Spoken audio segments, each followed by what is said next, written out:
Тус сүмийн хүүхдийн цэцэрлэгийн мэргэжлийн багш нарын бүлгийн сайн туршлага. Тус сүмийн хүүхдийн цэцэрлэгийн суралцгой суурилсан мэргэжлийн багш нарын бүлэг нь 9 хүний бүрэлдэхүүнтэй ажиллаж байна. Манай цэцэрлэг нь 2025-аас 2026 оны хичээлэмжид хамран сургууль тойргийн нийт 274 хүүхэдтэй ба танхимаар 157 хүүхэд, хоёрдугаар сургуультад 16 хүүхэд, аймаг болон бусад сүмийн цэцэрлэгт 77 хүүхэд сургуулийн өмнөх боловсролын үйлчилгээнд хамрагдан суралцж байна.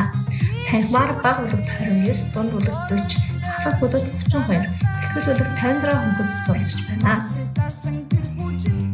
Цэцэрлэгийн мэргэжлийн багш нарын бүлгийн зорилго нь шинжилгээ хөтөлбөрийн хүрээнд багшлагыг болон суралцахын чанарыг сайжруулан арга зүйн туршлагаа нэмэгдүүлэх, харилцан хамтран суралцахад чиглэнэ.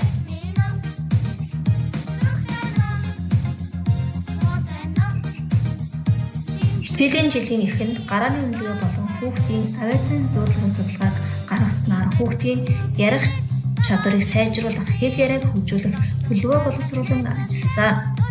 Үүний хүрээнд зохиол сурвалжсан арга зөвлөгөө хэрэгжүүлэн, үлгэрээр болон номоор дамжуулан мөн тулгуур тохио ашиглан сургууль хэл ажиллагаа зохион байгуулж, хүүхдийн хэл ярианы хөгжлийг тогтмол дэмжиж хөгжүүлэн ажиллаж байна.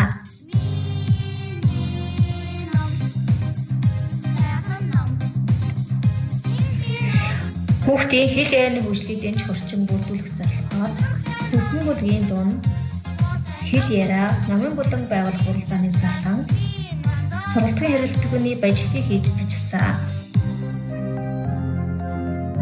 Мөн номтой гэр бүл номын бүх зайныг санаачлан төлөвлөгөө боловсруулан баталгуулж, гэр бүлийн орчинд болон цэцэрлэгийн орчинд хүүхдийн ярих, өөрийгөө илэрхийлэх чадвар, хэл ярианы хөгжлийг дэмжин ажилласан.